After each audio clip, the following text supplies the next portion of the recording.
Hello, everyone watching, now and in the future. Hello to everyone here. Today we're going to talk about augmented placemaking, which is borderline a term I made up. Obviously, I didn't invent it, but it is a relatively new concept, and it's a concept we are kind of figuring out here at SETI, especially in relationship to our X-Archive project. But we're going to talk about that a little bit. We're going to talk about some tools and about some limitations. A fair amount of this will be me complaining, but let's just dive into it. So, anyone watching, you can go to workshops.j38.net and you should get the notes that we're looking at here, so you can kind of follow along. So, the intro you've heard 7,000 times probably if you've been watching any of the streams or been part of any of this is I'm Scott Garner, and this is what I do. So I work on a lot of art projects, but I also work with a lot of groups and companies and organizations like museums or with some of the technology companies that make some of these technologies to make demos for these things. And so I'm pretty invested in a realm of creativity in artwork that uses a lot of technical skills and a lot of technologies, especially very new technologies, to kind of explore them and be a little critical of them, but also very focused on craft skills and making and physical objects. And kind of when I started out, those were smaller objects. I was making sort of smaller sculptures, and then those got bigger and they became murals. And then in recent years, I've been working on very large scale installations in some cases, while parallel to that, working in AR and in VR. And one of the things that's been important to me is that hybrid physical digital experience. So not just one or the other, right? I'm not very interested personally in just making totally passive objects, passive works of art. I'm also not very interested in purely digital, purely screen-based experiences. And so one of the things that has me interested in this realm is this kind of augmented placemaking. It's a version of that. It's a version of this hybrid physical digital world. And so that's where my personal interest comes. Before we go any further, I do want to say I'm going to talk quite a bit for a while. And so if you just want to jump into playing with things, you're welcome to start playing with things while I talk. We'll be talking about 8th Ball today. It's pretty cool. It shouldn't exist. We'll talk about that. 3JS in particular is the kind of graphics package. It's a WebGL framework that we'll be looking at a little bit. You might want to just click on that and play through, play with some of the demos, play with some of the examples. It's my favorite. There's some other versions that we can totally look at that are also viable. And then Glitch is something we're going to start using more here at SETI for kind of putting up our code examples and letting you kind of remix and play with those examples. And so if you just want to start kind of clicking around, especially I think it's kind of interesting to look at the 3JS demos and realize how much you can do in a web browser with WebGL, because you have the full power of, well, depending on the device, whatever the graphics processing power of the device, you have that available to you in a web browser, which is a pretty powerful thing. So to talk a little bit more about my background on this, so I've been working with various AR platforms for over 10 years, which is kind of crazy to say. And even thinking back, I almost can't even remember some of the names of those early platforms. Like Vueforia has been around for a while. I've been using it for quite some time. Some of those early platforms didn't do some of the things we take for granted now, like the plane detection or even natural feature tracking, like using images for AR. Those early packages were kind of like, here's a QR code, you can put a sphere on it or something. And so I was working in advertising at that time, and of course they were like, okay, how are we gonna make this and make commercials like this? And there were some early efforts of that, but they kind of fell apart, or they at least fell out of the public consciousness. And then in recent years, in particular with Apple and Google pushing ARKit and ARCore, there's obviously been a huge resurgence here. There's obviously a huge focus on these things from companies like Facebook and Snapchat. And we'll talk a little bit about that, the kind of commercial aspect of a resurgence of this. But there's been kind of a reemergence of interest in this from sort of the technology platform holders. But in my opinion, there hasn't been kind of a great killer app yet. Like there hasn't, Pokemon Go is probably the closest thing to just like a collective consciousness. Everybody's like, okay, this is AR and we get it. And even Niantic hasn't really been able to recreate that since. They've had several of those kinds of games since then. I think they just announced that they're shutting a few down because even they've had difficulty kind of recreating that. And so we'll talk about that a little bit. We'll talk about some of the tools and platforms and some of the difficulties there. But most recently, I've been working directly with a kind of design and graphics interactive studio called Nexus that's based in London, and Niantic, the company that makes Pokemon Go, among other things. And I've been working with them actually some last year, some this year, on demos for their Lightship ARDK, which is pretty cool. And so I think some of you may have seen some of the demos that we have on the apps here, oh, sorry, on our devices here, the iPads here, in this AR Voyage demo app. There's things I quite like about the ARDK, and I think there's some things that Niantic was really uniquely positioned to offer as the company that kind of created Pokemon Go. So they were able to take a lot of those learnings and tools that they used for creating that incredibly popular AR application, again, which to me is still like almost the pinnacle of AR in popular culture so far, and they're making those tools available. So we're not exactly going to talk about this today. This is a framework that's currently only for Unity, though I think they have ambitions beyond that. But some of the technologies behind this we will be looking at. So there is an app, we can maybe take a look at it later. For anyone at home, you can download AR Voyage on your device, but it does a lot of the things for you that you would kind of expect from an AR experience. But to be totally honest, a lot of them are things that you could get in other places, like from Unity's AR Foundation, or even deeper from Apple's AR Kit or Apple's AR Core, things like plane detection and things like that. Now, they do some cool stuff, like in this demo you can see they're sort of, we're creating a real-time mesh of the environment you're in, just kind of as you look around, so I can bounce snowballs off of it, I can leave little splats everywhere, I can have things cast shadows, and all that's cool, and it makes these experiences immersive. But you can get some of those things in other places, and the kind of the biggest downside about this, in my opinion, that we will talk about, is it requires someone to download an app. And it's hard to get a person to download an app these days. But I think it's worth looking at this and seeing some of the things it offers. They also offer a multiplayer platform. There's other ways to do that, but for like multi-user, in-person, you have a bunch of people with devices having a shared experience. They have some tools for that. They also have some cool stuff like semantic segmentation, which is interesting because you can actually use an ML model to look at an image and know that, oh, those are trees, or that's the sky, or that's the ground. And that's pretty interesting and lets you do some interesting things. So these are some of the demos we were working on where it's like, okay, we can suck clouds from the sky, we can pick up grass from the ground. But those segmentation layers are getting more and more advanced, where you can recognize humans, you can recognize buildings. And so not only can you sort of look at an image, you can know the kind of the components of what are making up that image, which is really interesting. And there's some other features. This is what we're going to talk about a lot today, so I won't get into it a lot here. But this is the one I'm really excited about for placemaking. And we will go, this is kind of the crux of what our discussion will be today, is this VPS system that you don't need an image to as an anchor for your AR experience. You don't need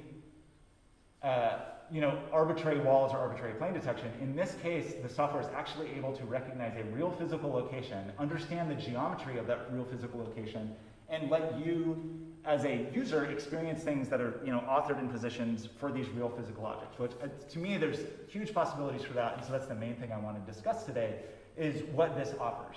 Now, there's one big catch to this whole thing, a huge caveat on this whole talk we're going to have today. These tools are available in Unity right now. We're going to talk about Eighth Wall, which is the web version of this. These tools are not there yet. They're coming, and we're interested in using them for Xarchive. So part of what I'm going to talk about today, we can't actually do today, but we will be able to do very soon, and we're hopefully going to have data access. But I do encourage you to grab that app, play with it. Here in the lab, we can play with it after the talk a little bit, just to see. It was specifically designed as a way to showcase the features of this. So that's the purpose of this app, so you can kind of play through and see what's possible with it. So that's work I've been doing kind of professionally, and then work that I've been doing kind of here with SETI. One of the main things I'm doing is kind of helping out with some of the technical foundations of Xarchive. And if you've been tracking SETI or watching the YouTube videos, you've probably heard us talk about this. The tagline kind of originally, or broadly, is creating social documentary experiences. In my mind, that is sort of shifting to this idea specifically of digital placemaking. And I'll talk to you today about what I mean by that and what that means to me and what I think it could mean for Xarchive. But I think one of the important things to just say up front is, like, it's not my ambition, or I think anyone at SETI's ambition really, is to like dictate the content or dictate the tone or the narratives that are here, because those should belong to the communities that they impact or reflect. But we want to work on the tools. We want to work on the foundational systems. We want to work on kind of the framework that offers it, and probably work on a few projects at least to kind of show what's possible. And so I guess the main point there, and you can watch this intro video that might be helpful to really talk about kind of what the inspirations are and what the aims are in some of the projects we're talking about as part of the rest of the Augmented Retelling Festival. We will be, our Enchanted Technology Festival. We will be having some X-Archive sessions in the next few weeks where we'll kind of dig into these problems a little bit further. And it's very open at this point as far as what tools we use, how we use them is very open. So we definitely encourage people to kind of join into that conversation as we kind of build these foundations. So all of that said, let's just start with sort of a basic term, because it's honestly a term that's relatively new to me. And I think there's context in which placemaking has existed. I think the term's been around for a while. It's just new to me in some of these contexts. But just to give you my interpretation of it as a person, I'm not a urban planner or an architect, or even like a community leader or organizer. So this is my sort of outside of context perception. But it's a way of thinking about creating and managing shared public spaces, both in service of and in collaboration with the communities that inhabit them. That's my definition for it. I think you will find other definitions that are a little drier, that are a little bit more from the urban planning, let's make a park kind of thing. Or you might find it at the extreme other end, where it's very much about kind of activism and actions around communities to take ownership of their spaces. Neither of those definitions is wrong. I am just kind of aiming for a definition that tries to encompass both of those ideas. So I think, I've linked to the Wikipedia article. I don't know that if it's useful. I feel like there's other words that you can find online that will express it better to me. But as an example, really obvious examples of that are places like city parks. Places where you can go out here to the park blocks, and they're clearly for the community. There's clearly seating. Right near there's the farmer's market out there. So much of the character of this part of Portland is dictated by this shared community resource that we have. It's really beautiful. The trees make it kind of nice and cool on a hot summer day. It's lovely to go on Wednesday or Saturday to the farmer's market. It's hard to understate how important that place is to this part of Portland. And you can find that all over Portland. Portland in particular has so many places that serve this incredible role that I think sometimes is underappreciated. So we have Forest Park, which is astounding. We have the Rose Garden. We have places like, it's hard to even list them all, but basically any city park in Portland, I feel like serves this purpose well. But it shouldn't just be that, right? There's so many other spaces that we have to share and occupy all the time that are not serving us well. And there's lots of parts of Portland, I'm sure that anyone in here can think of those parts of Portland, where those parts of the city are not serving anybody well, in terms of the people who live there and inhabit them, the communities that occupy those spaces, the people that move through those spaces in their daily lives. And so I just want to set this out here again, not as an expert in this realm at all, but just to kind of understand that these physical places are meaningful. These have a huge impact on the communities that they serve.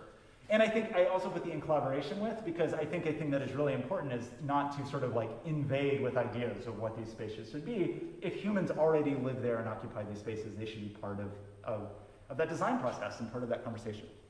So this is a bit more where we get a little speculative and we're starting to think about our own futures and our own definitions. So I want to qualify that a lot of in this talk is kind of at SETI, our conversations, what does this mean? How do these things work? What are these futures going to be? So we understand placemaking, at least to a certain extent, right? It's these anchor points in our cities and communities. So what is augmented placemaking? So in my view, and these again are my words, I'm sure you'll find people that have more elegant definitions, but there will be, it's already started, there will be digital layers that will supplement all of these spaces, right? It's already there. It's a weird thing to even think about, because even as we're sitting here in this room, there's already this invisible layer that is just waiting to be tapped, right? And you could pull out your phone right now and you could play Pokemon Go and see some Pokemon in this room. Or you could pull out the Kinfolk App that we'll be talking about tomorrow and place some monuments in this room or outside. Those spaces right now are fairly open, right? They're fairly available, but that is a thing that may be less and less true as we go forward. And so I think there's a bit of a cautionary tale here.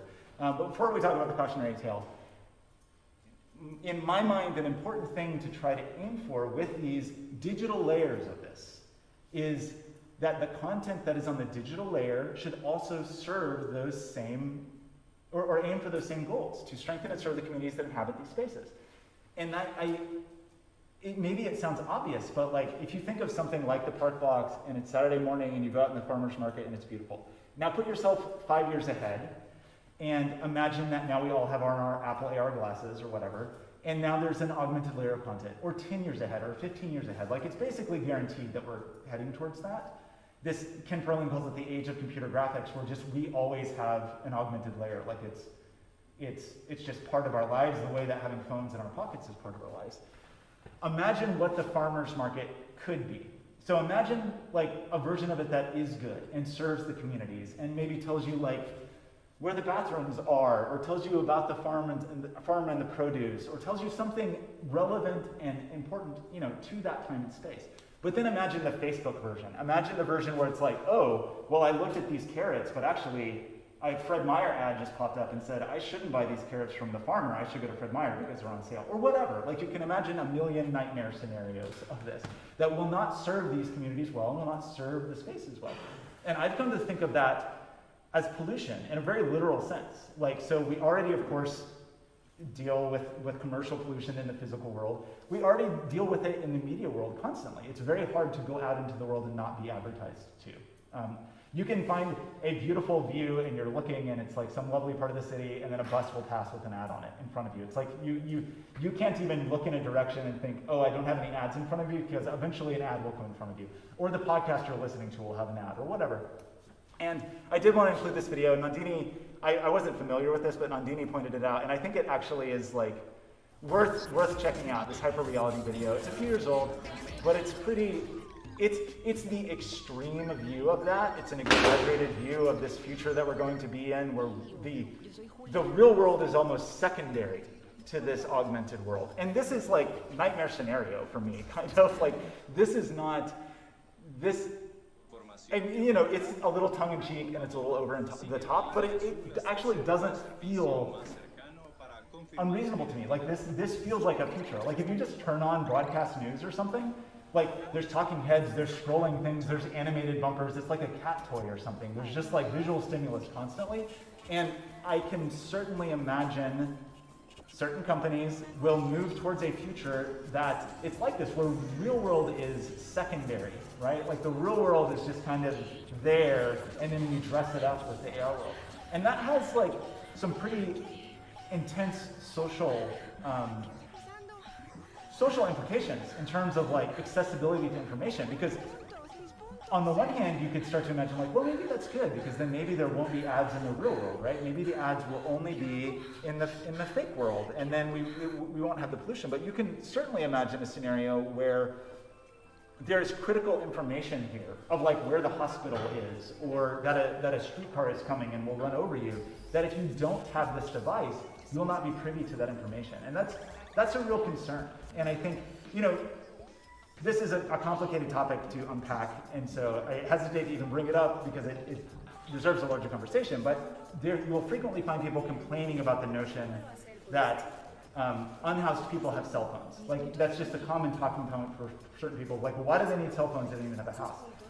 The point is that we are already to the point that, like, connectivity and information is critical to your life. Like, some accessibility to online spaces, or even just to have a phone to text or look things up or make phone calls is already kind of critical to day-to-day life in the US.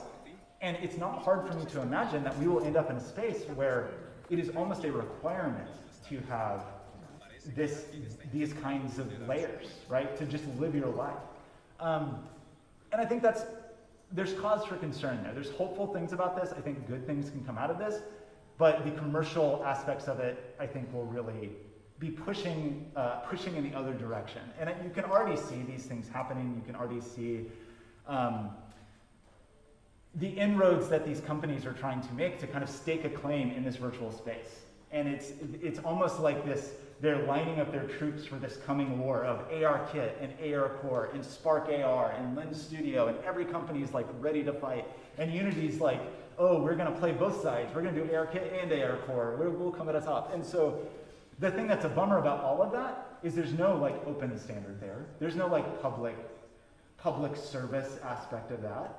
It's all companies. It's all corporations. And so, which is not historically for these shared spaces, like our public parks and things like that, those are managed, those are civically managed spaces, right? Those are managed by states and counties and cities, where we elect officials to make decisions about those kinds of spaces. We don't have that coming for these kinds of spaces. So I think that's an important thing to start to internalize a little bit, is we have kind of a shared social construct for managing and developing these physical kinds of spaces like public parks that everybody in theory is like democratically has a voice in the way those are operated and created. We will not have that here. There's no like public body. Maybe you can hope that that will happen, but it doesn't seem likely. It seems like it will be commercially managed. And so that's a thing that that is a bummer to me, and that I think is important to think about this, because it feels to me like we have this window before these spaces are fully occupied. And occupied by, Facebook, for example, that not only has the ability to control the message, but has demonstrated continually that they are very bad at managing things like the truth. And if people are already so susceptible to some video they're watching on their phone, imagine the susceptibility a person will have to disinformation if their entire world is painted with that disinformation. And so it's a troubling thing, it's a big concern, and so kind of the question is like, what can we do about it? And I think the answer to that is kind of the same answer for a lot of sorts of a lot of those questions in the world we have, is like, what can we do about it? What do we do about climate change? What do we do about all these other problems? And the reality is often you can try to vote and do what you can to make change in that realm. But the reality is very often you just kind of have to do what you can in your own communities and in your own neighborhoods, in your own family. That idea that I talked about before with that project, Let Us Cultivate Our Garden, is that kind of Voltaire idea of like, you cultivate your garden. You take care of your garden, and if you can take care of your community, those benefits will hopefully like bloom and grow out and affect society in a broader way. And so that's one of the ideas with XArchive, is like, how can we do that in Portland, in these communities? What can we do using these tools that is not this like advertising nightmare?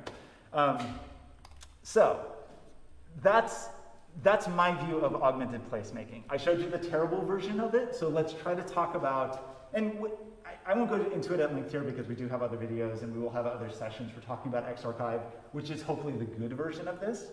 But I do want to kind of move through because I spent more time complaining than I meant to. Thanks for bearing with me.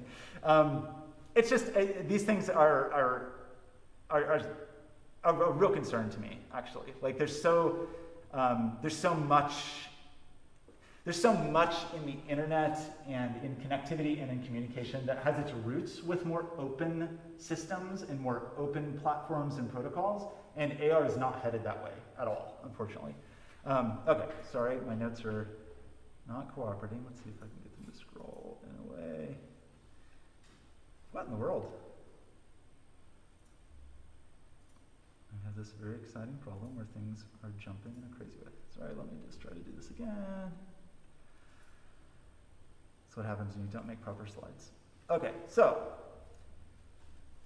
what tools are available? So this is a very limited view. There are a ton of different tools and platforms. They're not all bad, but these are, in my mind, kind of like the wide tools for creating these augmented experiences. So we have, like I've been complaining about, these very commercial app-based experiences. And I'm not going to say they're all bad. Like there's been some beautiful, good work done with Spark AR, for example. I just will never trust Facebook, personally. I just will never be able to do it, and I will always have a problem with that. And it's hard to know like how to navigate that in some cases and how to work around it. But at the same time, there's been good work done. Alex from Invisible Thread, who I think will be talking soon, they've done good work. Like there's been good work done with it, but it's still it's still kind of a commercial enterprise, right? So you have Spark AR, you have Lens Studio. Spark AR is Facebook's, Lens Studio is Snapchat, you have various other ones. There's very limited capabilities kind of just built directly into the device. With no app, no web browser. Apple has, for example, AR Quick Look. It's extremely limited. It's not bad. The tools are kind of bad for it, but the way that it really seems pushed, in my opinion, it seems very commercially oriented in terms of like, oh, I want to buy this ottoman. Let me see what this ottoman looks like in my living room, right? That is where I've seen things like this used, to great effect, I guess. Apple always uses them anytime they have WWDC or whatever to have these like cool little AR experiences, but I've worked on a few projects of trying to figure out like, well, can you do meaningful content here? Can you tell stories with these things? And so far, maybe they'll get there, but the tools are pretty limited. It's Apple's Reality Composer is one of the tools here. It's a bit hard. It's a bit hard to create meaningful content. And again, it seems geared much more towards like show you a thing that you can spend money on. And so it's a relatively quick and easy way, but it's also iOS only. Android it's a model viewer, I think. They have a similar equivalent. It also has some limitations, but it's just something to be aware of. If you just want to show a thing, these are ways that you can do that, but it's not anchored to a space, right? It's more like, or it's anchored to an arbitrary space. Like, I'm gonna look at my new sofa, or I'm gonna look at my new whatever. There's some hope that these will develop more, but right now, yeah, they're so fragmented between the two platforms. I've found it difficult personally to do meaningful work with those, which is a bummer because you would hope that like, oh yeah, it's just built into the phone, I can just use it. And this is the one that kind of breaks my heart, is that we use the term Web AR. I think a really important thing to understand is Web AR is not the same as like web audio or web serial or any of these things that are actually standards. Even there is a Web XR standard where there's a consortium working group and they come up with the standard and it's kind of an independent group. And yes, there's maybe commercial interest and commercial funding, but it's sort of like, it's an open standard that is created. There was a kind of an effort a few years ago to do that with Web XR. Google in particular had even versions of Chrome that could do it on iOS and Android. It seemed promising. I think they gave up on those projects because seemingly Apple and Google, in my perspective, have kind of decided like, oh, actually it's in our interest to not have this be too open. It's in our interest to have a little bit more separation there. Now, that's not to say it's impossible. On Android in particular, there are some AR features kind of built into the Web XR layer. On iOS, I'm not sure there are at all. I mean, I may be wrong, these things are updating very quickly, but I think the important point is Web AR, when we talk about it and when we're talking about it today, we're not talking about it like it's an open thing, like HTTP or web audio API, these things that are just like built into the browser that are available to everybody that is a standard. It's much more fragmented than that. And so usually when we're talking about Web AR, we're talking about a commercial company that has built their own tools. And so one of those companies is Eighth Wall. And I have pretty mixed opinions about Eighth Wall, but I think, you will see me logged into Eighth Wall. Can I actually see maybe the project library we get to look at? Okay, Eighth Wall is pretty cool. Eighth Wall there are a few competitors. I think, Zapple, I'm getting the names wrong, sorry, but Eighth Wall to me is kind of like, if you just want to do augmented reality with a web browser, this is one of the better platforms to do it with. We'll talk about the cons, and there are definitely some cons, but it does the things you would expect in an AR experience for the most part. We decided to use it. I think I did a talk on this recently, and you can definitely check that out on the city YouTube channels, but as a project earlier this spring, we used Eighth Wall, and some of you I'm sure have already seen this, so I'll just talk about it momentarily while this plays in the background, to do this AR experience at the Dome, which was kind of our first sort of exploration of like this placemaking idea with AR with the web browser just in a phone. So the Welcome Dome, which was in Portland's Pioneer Square, we put a sign on the side, and I worked on an AR experience that would trigger from that sign and cover the whole the whole dome in flowers that are interactive and they play music. And we can play with this later today as well. It worked quite well. Especially the idea that people could just kind of pull out their phones and use it. It's not perfect. There's definitely downsides to it. There's also downsides to the Wi-Fi here. Okay, well, you get the idea. but it worked pretty well. And in the process of using it, that was kind of our first little experiment, like, oh, do we want to use this for Xarchive? Is it good? Is it bad? I was almost decided, like, it's pretty good, but it's not going to work for us. Like, I had almost decided that it just wasn't the right choice. But then in the process of working on that project, I was kind of blindsided by this, actually. It was a little weird, because as I mentioned, I've been working with Niantic on their Lightship API, or SDK, separately, totally working on totally independently this Eighth Wall project, and news came through that Niantic bought Eighth Wall. And so that's Niantic, it's the Pokemon Go company, it's the company that I've been working with. And one of the first things they did was change the pricing and open things up a little more, so that made me feel a little bit better about it. But the thing that really sold me on Eighth Wall, and this is still an open conversation. I do want to like say, I'm not here to like proclaim that these are the only tools to use. There are a lot of tools, there's a lot of good tools, there's tools with pluses and minuses. But that VPS feature I mentioned earlier, and that we'll look at in more detail, that to me, given the current landscape of the tools, is the one I'm most excited about for some of these digital placemaking projects that we want to do at SETI, where we want content specifically anchored to like real physical locations. Not just a location on a map, but with an understanding of the physical geometry of the place. And I think that's an important distinction. And so that is what has me excited about this. So very briefly, and I think we should just play with these later, but I just want to show a few examples of like out of the box right now what Eighth Wall can do, and then I want to talk about kind of why VPS is different and why it's better. So one of the things very standard now is, it's called NFT. It's natural feature tracking, even though that means kind of a different word, different thing to people now. It's just the idea that you can have an image. That image serves as a marker. There's feature points on that image that you can then use. Eighth Wall and various other tools do this also. It's a pretty common AR tool at this point, to place content, virtual content, AR content, relative to an image that you have predetermined, right? And so in this example, you see there's kind of a textbook, and they're showing a model of this jellyfish. So you can see it through your phone. Again, the coolest part about this to me is this is just in a web browser. You don't need there's no app download, there's no other pieces to it. And I like the tools that they use for the drawing. Like in this case, I think this is this is a 3JS example. I think this is cool, but it does require an image there. So if we're doing these placemaking projects, for example, like at Lone Fir Cemetery, we don't necessarily want like a giant image that you have to scan. And going back to that Let Us Cultivate Our Garden project, that was that was the main sort of trick here, was that even though it looked like the flowers were kind of covering the dome and attached to the dome, it was really this image. This image, and I gave a talk, I think last week or the week before, about some of the complexities of this, but I was kind of cheating where I used the software to know where this image was, and then I was able to kind of approximate the position of the whole dome. So I hope that distinction's clear. It's a little confusing, but basically the software didn't know anything about the dome. It only knew about the image, and then I was able to like make assumptions about the dome. With this new system, the VPS system, you could actually know about the dome. And I think that's pretty powerful. You don't need this kind of other layer. There's still some downsides to it, but that to me is what is really interesting.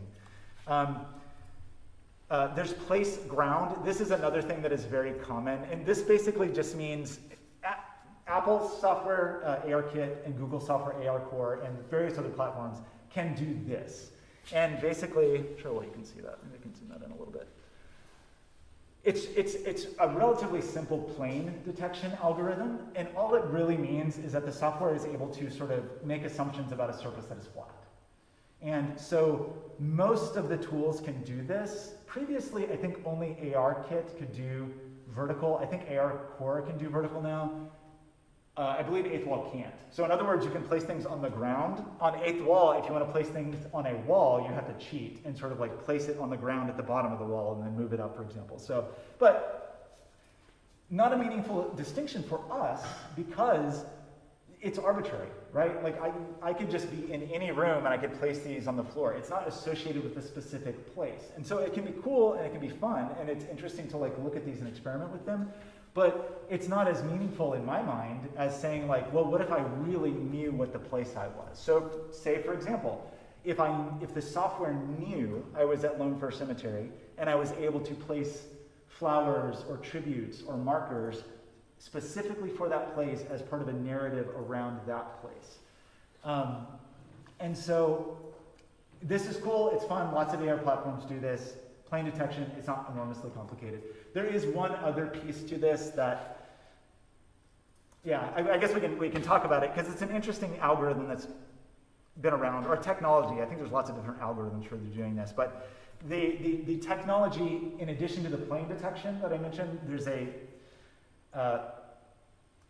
I don't even know what to call it really, because I don't think it's a singular algorithm, but the idea is called SLAM, and it's simultaneous localization and mapping, but basically it just means, and I think this is cool, because the DOME also does this, is once you have identified a point in space, sorry, I just should keep this up instead of closing it over and over again. Once you have identified your point in space, right? Once you have said, okay, I know where the dome is, because I know where the picture is, in those the kind of old school versions that I was talking about, if I track that picture and then I move my camera where the picture isn't in view anymore, that sign isn't in view anymore, the flowers would disappear because I would lose all context about the world, right? I only know about the world relative to this marker that's on the dome. When you add the SLAM algorithm on top of that as kind of a second piece, at least in eighth wall, you can recognize that marker, and then beginning with that, once you've kind of anchored yourself, is kind of the term they would use, you use the world tracking, and then the algorithm starts looking for feature points all over the place, and looking for like, okay, you know, and it's hard to gauge what, you know, it's not a sentient algorithm, but it's basically saying like, okay, there's some contrast here, there's some triangles here. It starts to look for things in the world, so you can move and look around and kind of maintain the idea of where you're localized to. And that is one of the things that's also going on here. So after you detect the plane, as you place your plants and move around, you could move back and they would still be there. And that's a pretty interesting thing. And that has implications too when you get into like, say you're going to a location that lots of people have placed something. So imagine some sort of memorial or something like that where people have placed notes or tributes or something like that. You could come and you could see things other people have placed, where they placed them once you're kind of localized to the world. So that's, I don't know, that's maybe a little more in-depth than we need to be today, but just, I've always liked the term SLAM. And it's pretty cool. It means you have sort of, the software is not just looking at the image that is right in front of it, it maintains some context of a mapping of the world around it. And then this is another one that I think is a fun example. The capturing process is complicated, but it's pretty cool, is the idea of a quote-unquote hologram, of placing volumetric video in space, which I think is also potentially pretty huge for these placemaking ideas. And so, for example, there's a mural artist we've been working with that I'm sure we will speak at length more about.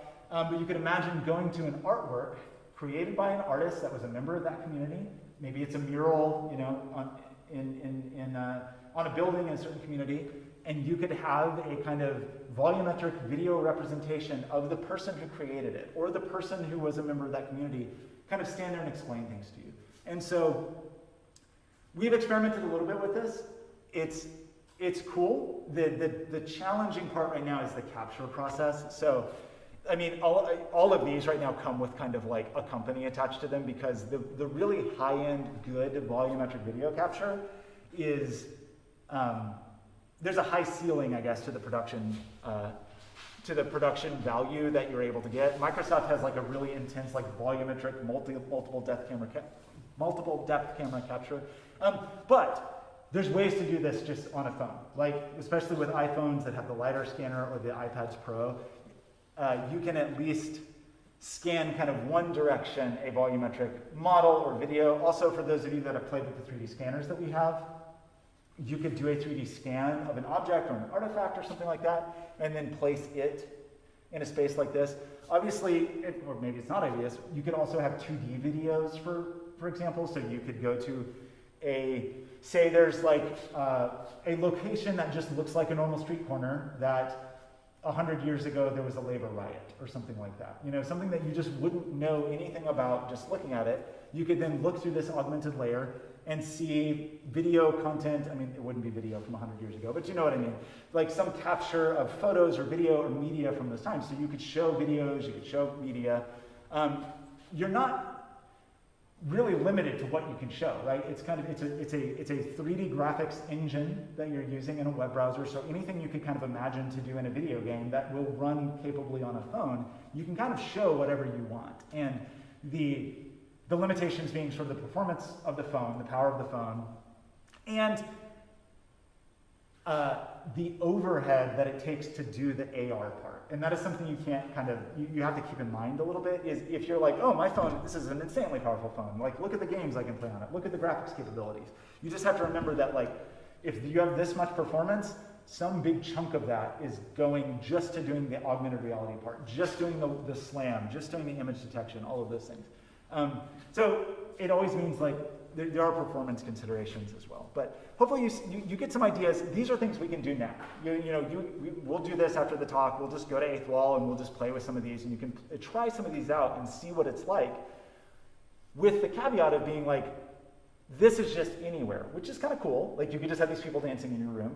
But in my mind, it would be cooler, like, oh, well, what if you could go to like some historical dance club or something like that and see this thing of people that, like a recreation of what this place was like 60 years ago or something like that. So hopefully that will get your minds kind of running on that. Now, so I've talked about this a little bit, like, why 8th Wall? Why is this something I'm interested in using for xArchive? Downloading apps is a barrier. Like, it really is. It's sort of unfortunate. Like, when you say it out loud, it sounds silly. It's like, oh, it's easy to download an app. But it's friction for people to engage with something that they might already hesitate to engage with. And I've found this repeatedly in doing things like live interactive events where we've done things at like music festivals or conferences or things like that. And if a person can just walk up to something and use it, they will often use it. If they can just pull out their phone and use a web browser, they're maybe a little more hesitant, but we'll often do that if it's just like pull out your phone, scan a QR code, go to a web browser. For whatever reason, people just, in my experience and experience of other people I've spoken to in the space, downloading apps is a barrier. And sometimes it's stupid, annoying things that shouldn't even be a barrier, but it's like, oh, well, now Apple's going to ask for my password and I have to sit and type it in, and now I forgot my password. Or like, oh, Apple's popping up a thing and it's saying, I'm on cellular and the app is 100 meg. Do I want to, there's just like all these other little barriers you have to get through. So I have found personally in those situations that like doing things that are web-based can help remove some of the barrier there. It also helps remove the barrier on the development side, because it's pretty annoying when you make something like, okay, I make a cool AR app in Unity with Air Foundation. Now I want humans to use it. So what do I have to do? Well, I have to get on the Apple Store, and that means doing an iOS build for it. It means I have to pay $100 a year for an Apple developer account. I have to go through the process of uploading it. Oh, I have to make sure all my images match. I have to make sure the banking information is there or whatever. It's just, there's barriers to publishing to these private commercial app stores that are not as bad if you're just throwing up a web page, right? Android, the Google Play Store is easier to publish to, but it's still a barrier. It still means like, okay, I have to publish these apps, and I'm just trying to like, I want to put my content up, right? Like the thing I want to share is the work, the content, and these additional barriers that apps make it difficult. And specifically for us with xArchive, where we really like the idea of lots of people being able to create things and author things, one, asking them all to like build a piece of an app that we incorporate becomes very complicated, or building some complicated system to bring in their data, while possible, doesn't seem as easy to me as saying like, oh, here's a web template, you can just populate it. So that's my opinion on that. We will, of course, continue to experiment with different tools and different options, but that is the thing I really like. We did talk about the marker and plane-based experiences. I mean, I put a link here to kind of some of the other stuff they support. They do also, I didn't really talk about it, but they do like cylindrical image targets also. They do face targets, which for today's conversation is maybe not quite as relevant, but it is, it can be kind of fun. And again, it's all in a web browser. There's no additional app for this, which I really do like that a lot. This one I question a little bit. I find the development process maybe not quite as smooth as they purport, but we'll talk about some of the complaints on it. But it's a capable platform for sure, especially when you think like, wow, this all runs in a web browser. However, here's the things that drive me insane about it. It is expensive and it is restrictive. So when we first started using it, it was $100 a month just to develop, just to try it. You get a 2-week trial, and then you have to pay $100 a month, which to me is insane.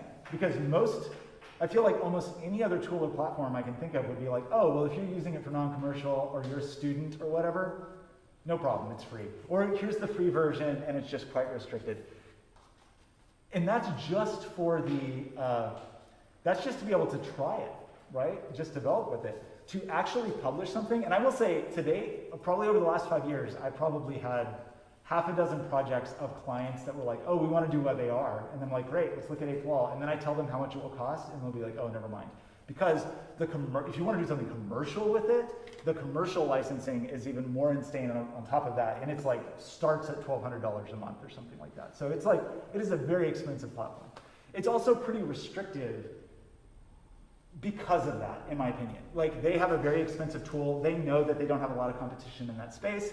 So they're able, they make it kind of difficult and hard to use in context that we would want to use it with like community and learning. They make it hard to use that because, of course, they want everybody to be paying for it. Now, I will say that has improved since Niantic purchased it. So the first thing that Niantic did really, within even a couple weeks, they went down from that $100. Well, they kept the $100, but they added a $10 plan, which is like, okay, that's a start, but I feel like a student that's trying this out shouldn't have to pay money. And they added a $50 plan. So I'm still not very happy with it. I think it's really is a space where it's like, we don't have any competition, we do whatever we want, but my hope is that that will continue. Something that like actually really rubs me the wrong way personally, as a person who's like worked with and on open source tools for a very long time, the drawing that you do at 8th Wall, the graphics you see on the screen, that's all done with open source software. That's done with software that is like totally free, totally open. Babylon, A-Frame, 3JS, these are like open things that anybody can use, you don't pay for them. So it like kind of really rubbed me the wrong way that they use these open tools to make their tool and then charge in my opinion, kind of crazy amount. But the core thing that drives me crazy, and I won't harp on it because I've already harped on it a lot, is that it shouldn't exist. Like, it should just be a standard. That's not the world we live in. It's a bummer that that's true, but like, it's funny because actually, going back to 10 years ago, I talked about when I was first getting into AR, if you wanted to do interactive things on the web, and some of you may not even remember this, there was a period, most of the 2000s, up to 2010, 2011, if you wanted to do interesting interactive things on the web, you used Adobe Flash, right? That was kind of the way you did it. And Adobe had this insane, they owned that market. Because the browsers weren't capable of doing anything, JavaScript kind of sucked, nothing was very good, and it was like, if you want to do cool stuff, you have to do Flash. And it was all Adobe's. And then weirdly, I think this is like maybe slightly forgotten history, the thing that killed it was, Steve Jobs was like, we're not putting that on the iPhone, sorry. And like within a few years, Flash was dead. It was just gone. And it was kind of unbelievable how quickly that happened. And I think there were two parts to that. One, there was the iPhone said like, we're not gonna do it. There was also a movement from companies like Google in particular with Chrome to be like, okay, what if browsers didn't suck and you could do things? What if things like WebGL let you do interesting real-time computer graphics in the browser and you didn't need Adobe Flash? And then a huge one, in fact, maybe the biggest one, was early on, if you wanted to watch video on the internet, it was a Flash player. I even believe YouTube for its first 5-8 years, something like that, the player was Flash because the web browser itself couldn't play video. And so Adobe like owned the internet for a huge portion of time, and that was not good. It wasn't good. It was, I mean, I used Flash, I liked it reasonably well. In some ways I feel like we still don't have a tool that does what it does in the way that it did it. But the notion that one company owned that, it was like such a relief when it was like, collectively the industry was sort of like, we're not gonna do it, Adobe, sorry. And then suddenly we had open standards. We had open things like WebGL. We had open media formats where it's just like the web browser can play a video. You don't need some commercial entity to let you play a video in your web browser. And it felt like we escaped that, like we dodged that bullet with like broadly media in a web browser. And then it just feels to me like, oh no, we're back. Like we've gotten back to this again. And it's a bummer. And so I don't expect that to remain true for very long. I think there's just too much at stake kind of commercially with AR, but it's kind of the case, it's where we are right now.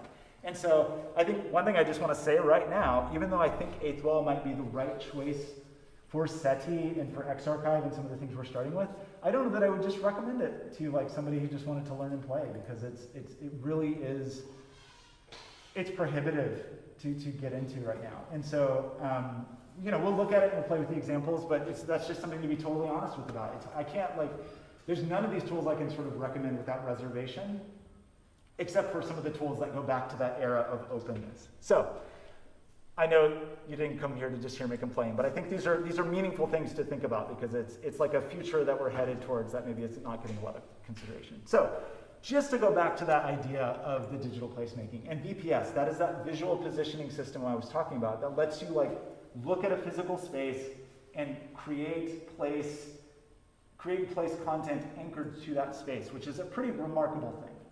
It's pretty magical to be able to do that. In the context of what I think we're interested in at SETI, like what do we want to do with that? What does that look like for us in terms of placemaking with things like Xarchive? These are just a few ideas, and these are not my ideas. I want to be clear about that. These are ideas that have come out from like work sessions and workshops and getting feedback and talking about what is possible with these things. And of course, there could be 100 other things on this list. But one of the ideas is kind of reclaiming or occupying spaces, right? And so reclaiming spaces could mean if there was a community that was sort of kind of erased from a space that it historically occupied, or there were artworks in a space historically that had been removed or destroyed or torn down for commercial reasons or because of gentrification, or going back hundreds of years, even because of colonization, or whatever terrible human things have like erased people's histories from spaces, you can restore some of that. Obviously you can't fix it, but you can try to like restore some of the context there. So we could, for example, go around Portland, restore some of these murals that we've talked about with Xarchive, and kind of, well, that's more of the next one, sorry. But we could kind of reclaim some of these spaces, or even occupy them. And that's one of the things we will be talking to movers and shakers tomorrow, who did the Kinfolk App, this amazing app that lets you like create these monuments to figures that are normally not,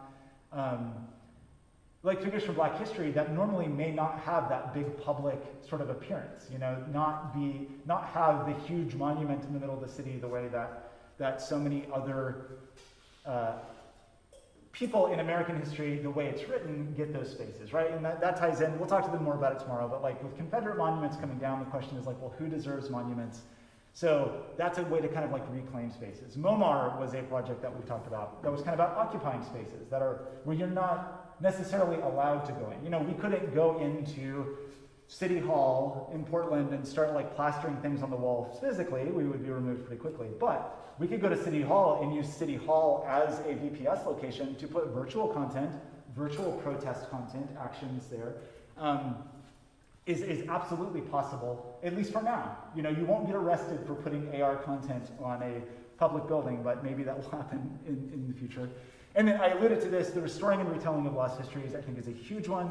That's a big part of the Lone Fur project that we're doing for Xarchive, but there's so many contexts where that is critical. And it's critical, especially like both in the ideas of sort of, I don't know, like almost a recovery of something that is lost as part of Portland's history that should be known, but also for the people that are the ancestors of some of these people that have been erased or kind of forgotten by the city, or parts of the communities that are represented in that. So I think that's an important thing that we can try to work on as well.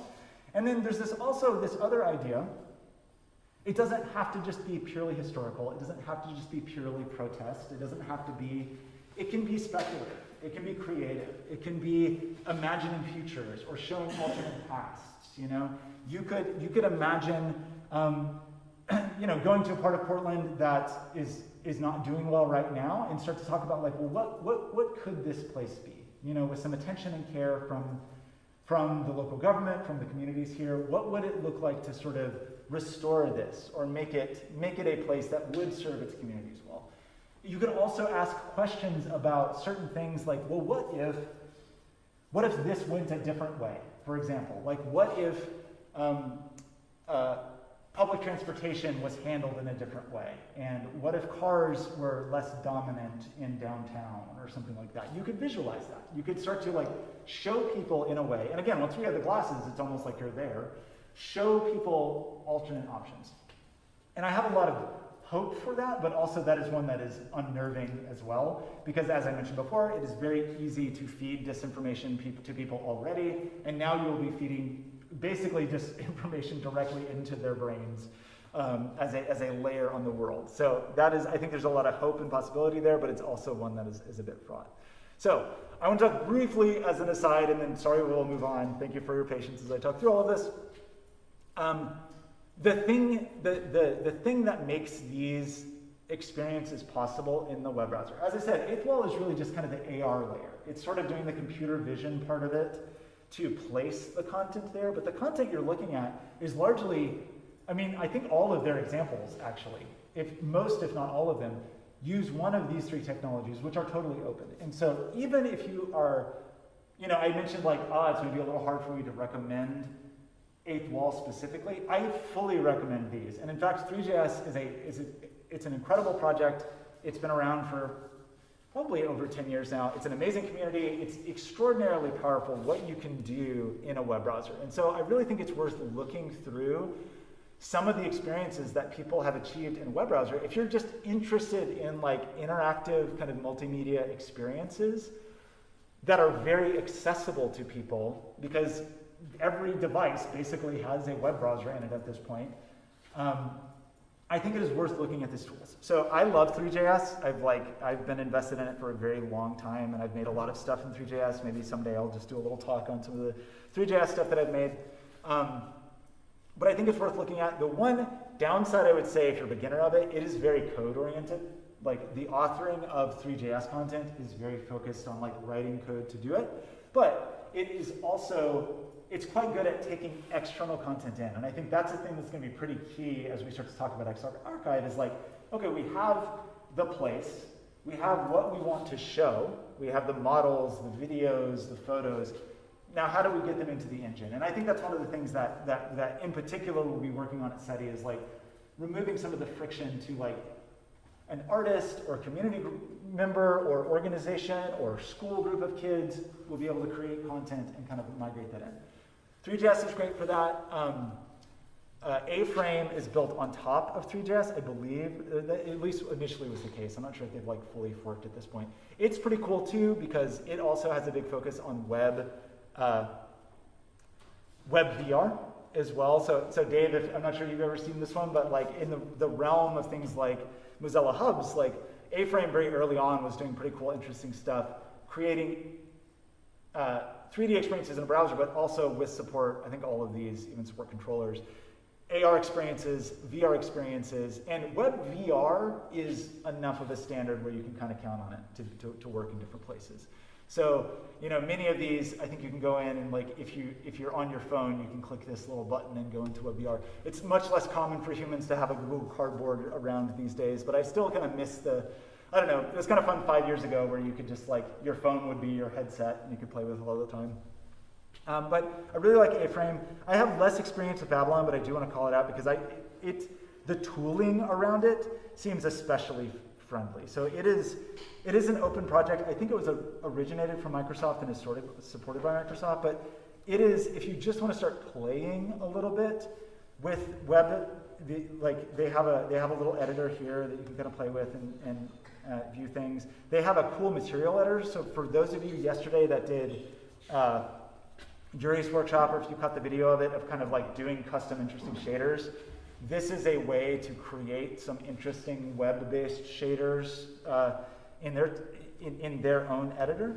So I think Babylon's cool. I think all of these are cool. I think so. I recommend these wholeheartedly. And I think it's the really important point here, I guess, is again, eighth wall is just kind of the mechanism that we're going to use to place the content in the world. But as far as authoring the content and the way the content is rendered, these tools are available. You can use them in other contexts, and I think they're awesome.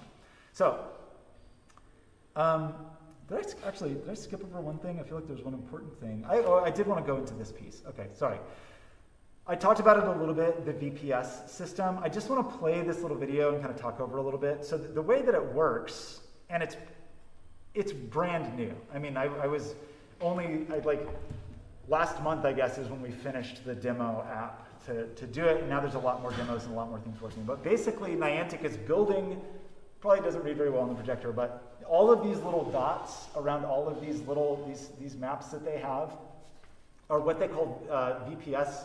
I'm not sure these are all VPS activated, but they have this idea of a VPS activated location, which means that there are physical scans of the, well, not physical, sorry, digital scans of physical environments that then go into their system that their software can recognize when you're there. And in many cases, it's things like monuments or landmarks or city parks, kind of these things we've been talking about, like community placemaking kind of hubs, that they have scanned. Their system almost has this it's not image recognition purely, it's sort of like spatial geometry recognition, so that when you go to that space and you look around with your phone, the software can say I know where you are. And it lets you place content in those spaces. Now, I'll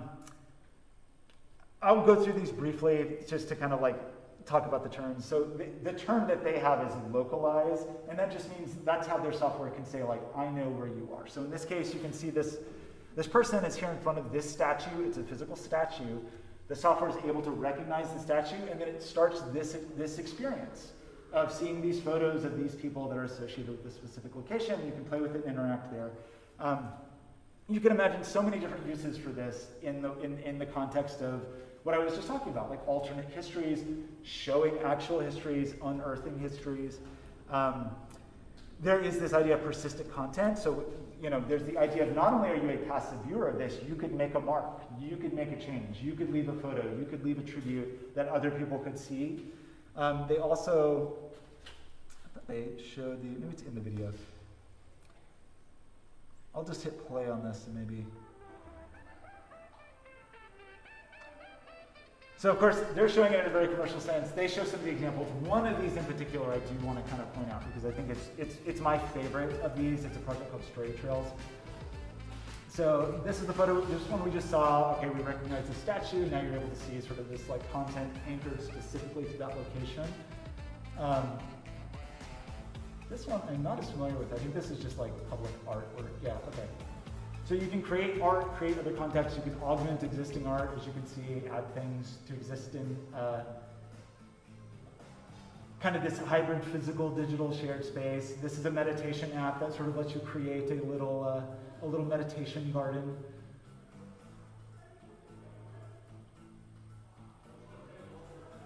I think maybe Story Trails. Oh, sorry.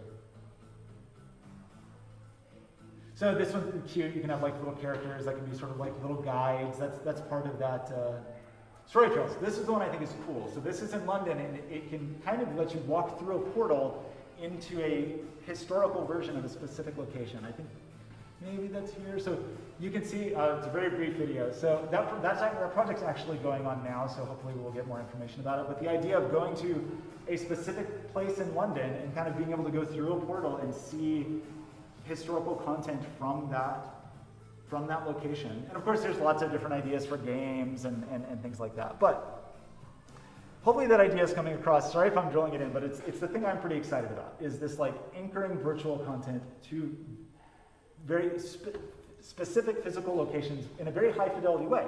So I think one of the things that maybe really bears pointing out here is if we go back to this one with the that moment that had the augmented statue. Actually, there were two things that I think were interesting there. One is when that hand came around the building. Let's see if I can find it. Okay, this one. So the fidelity of this is quite good. So you have to remember, there's this physical statue, this real statue that exists in space. Then there is content that is authored that is designed to map to that, and you can see that it conforms quite well. And the accuracy of it is quite good, so that you can not just sort of have things floating around, you can fully enshroud or fully embrace or fully replace objects in the physical world with the virtual content. This one's cool too. They also have some interesting occlusion options. So in the ARDK at least, where you can sort of have real world objects kind of occlude the virtual objects and have them move around, which is pretty cool. So that's the VPS system. Now, here's the silly part that I will say again. That part is not ready yet, so that we will hopefully have beta access to that very soon. We can play with it in the app, in the Unity-based app, but it's not in 8th wall yet. So today we'll play with an 8th wall, and thank you for tolerating my speaking for so long. The thing we're just going to play with a little bit is we're just going to look at an 8th wall example, kind of talk about how it works, and then I just made a quick little button to act as a marker. So today our digital placemaking will be ourselves. So we'll just use these buttons to sort of have our bodies be our places that we'll start with. And so if let's see, maybe I'll run through this quickly and then we'll dive into it. And then Roberto, I'll get you set up with the computer so you can try it too. So I provided links here to the 8th wall documentation. Again, not fully unreservedly recommended by me. I think it's a good platform, but yeah, the cost and restrictions are difficult. I do have this is the code for the example, so if you follow through here, it will take you to the glitch project where you can see, after it boots up, you can see this is my 8th wall example. So it's not a tremendous amount of code, it really is just this file and this file. And this is more or less taken directly from their examples. It's quite simple. I have a few image assets too that we'll see in here. And I have a 3D model we will see. And then the actual live demo, if you want to play with it, is here. And so I will leave this up for a second for the people watching on the stream, but then the thing that will actually trigger that demo is this image marker. So I will also put this up on screen. So if you want to pause here, it's also available on the glitch if you follow that link, but this is the image that will trigger the marker. So I think maybe the things to do now, Chris, if you could switch to the hand cam, if that comes up and seems reasonable. They're cool. And you can still hear me okay? Audio is still all good? Okay, I'll show a quick demo of this. So we got this button maker, and this is partially just an excuse for me to use and play with the button maker because we haven't had a chance to play with it yet. So I just designed these markers. You'll notice there's a QR code in the middle. The QR code actually takes you to the website, which is still one of the limitations of the system, right? Even though we talk about okay, the web AR part is cool, we're going to go to the web, we still have to tell people how to get there. So one of the things we're thinking of building for Xarchive is a map that as you click on the map will take you to the locations. And so that is a in-progress thing. But once you get to the web page, which in this case, actually, anybody in this room who wanted to try it, you could actually just scan that. This QR code should take you there.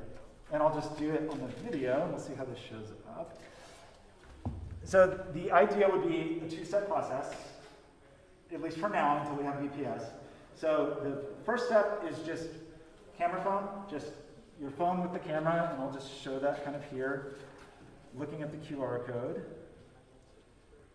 And then I can click the QR code. Is that coming through okay, Chris? And then once I'm here, cool. I should be able to just view this and get a little AR layer on top. So I just have a simple little AR layer that uses this. And then for anybody who's in the room, just so you can see quickly, again, it's a two-step process. So it's just scan this QR code. It'll take me to settyplacemaking.glitch.me. And then once I'm here, I can kind of have the AR layer visible. Probably move straight here. So it'll be a little easier to see. And don't worry, we'll shortly do the button making process. I just wanted to show, I'm going to run through the code quickly, and then I'm going to make one button for the video, and then we'll stop the stream, and then we can kind of look at it together in a slightly more detailed way. So to quickly kind of run through the code and what it takes and why this is irritating is that this is the part that makes it hard right here, is that even though you can do it on the web, you can host it yourself, Glitch is totally open and free to host things. You have to have this API key, which is fine, and I'm actually fine sharing this with anybody in this room to use. But it's not just the API key. I also have to kind of go whitelist you on the back end. And that's what I was talking about being restrictive. And so I do want at least anybody here today who wants to play with it, I'll set it up where you can play with it in your own little glitch instance. But obviously, they don't want that to be available to everybody. So I have to kind of add people individually. And so, but this is all the setup that it takes. And for those of you not familiar with JavaScript or HTML, this is basically cut and pasted from their examples. And so they have a ton of examples, and we'll look at some of those once the video is done. Sorry, Chris, you can switch back here if you didn't already. Probably should. You're already on. Good. Okay. Cool. So quite simple. Most of this is just. Okay. Yeah. Most of these is just. Most of the code here really is just including their code, right? So it's code we don't have to write. We don't have to worry about it. This is all code that they wrote, and then this is basically where we say our code. So all of this is pretty much cut and paste. It's just pulling in the data, like pulling in the code from 8th Wall. And then just to kind of briefly talk through what's happening here. I'm not crazy about the way they set this up, but this is kind of their approach. You definitely don't have to like learn this because again, this is a template, you know, their example that I altered, but just to kind of walk you through it a little bit. They had the idea of initializing a scene, and so here is where we're going to do things like set it up, get our model ready, get a texture ready, those kinds of things. I thought I had that commented out. Interesting. And then, so there's setup. This is show target. So this is what happens. You know, I mentioned like you have to see the image for something to happen. This is what happens when you see the image. In this case, we're just kind of turning the model on. We have what happens when we don't see the image. We turn it off. And then there's just this code down here that is kind of like a boilerplate from them of setting up the scene. So I'm not going to go through this line by line because again, this really is just taken from their examples. And I don't know that I feel like it's that useful to sort of like learn the details of this because what I am hoping with Xarchive is that we'll kind of set up some templates here, and then the thing you will worry about, if you're interested in participating, is what the art is, like what the content is, right? And so for anybody interested in this, I'm glad to go into it in more detail, but I just wanted to, for the purposes of the stream and while we're talking to everybody, just sort of show you an overview of what it looks like to use 8th Wall. And actually, the 8th Wall part is really just kind of this. That down here where you see all these XR8s, this is all 8th Wall. A lot of this other stuff is actually 3JS code. And so, like I mentioned, they have 3JS examples, they have Babylon examples, they have A-frame examples. A-frame and Babylon are a bit more friendly if you're less comfortable with code. But again, what matters to us is sort of the artwork, like what do you actually see? And so all of this code, the whole point of it is really just to say, hey, if the software sees this image, it should show a certain piece of artwork. That's really all that is for. And so for the purposes of today, we just want to play a little bit with that idea of like, if you see this image, show some artwork with that image. And in the future, once we have the VPS beta access, it will be when you see this location, show this content. So this is like a baby step towards that. So I think I just want to quickly show I'm new to the button maker, so Chris, if you want to switch back to this guy. I will try to do this, and I think everyone should do it because it is kind of fun. And so I wonder if I can show this easily. That would be a funny thing to do. Let me try this. This might be ridiculous.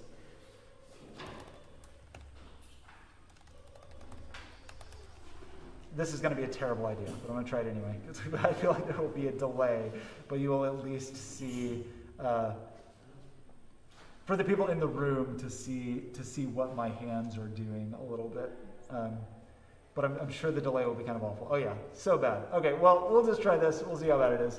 But of course, we'll stop the stream shortly, and then everybody can kind of come play here. But just so you see, the delay is going to be ridiculous. This might bend your mind, so maybe you want to ignore that. But the general idea is we have these little buttons that we printed out, and we have this very fancy little button machine that will let you kind of cut. We're going to have this weird asynchronous thing where I'm going to talk about it, and then in a minute we'll see it. So my speech and narration will be out of sync.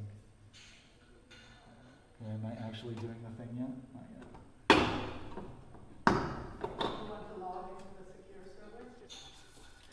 It's just YouTube. We'll just have a delay. There's not really much that we can do about it, but it's okay. I will do actions and then narrate myself 2 minutes in the past. So I'm going to cut out with scissors the little marker, and we have this fun little die stamp that lets you sort of stamp it and cut it out in its perfect little circle. And then this is the part I'm probably going to mess it up, but I'm going to try not to mess it up. So.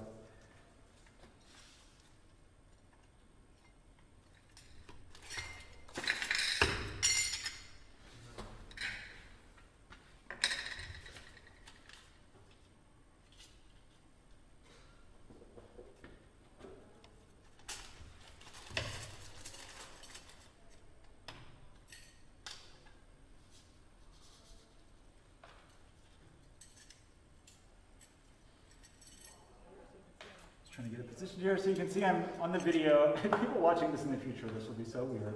But, so yeah, I've lined up the objects in here to a specific order, and we'll just go over that in more detail after the fact.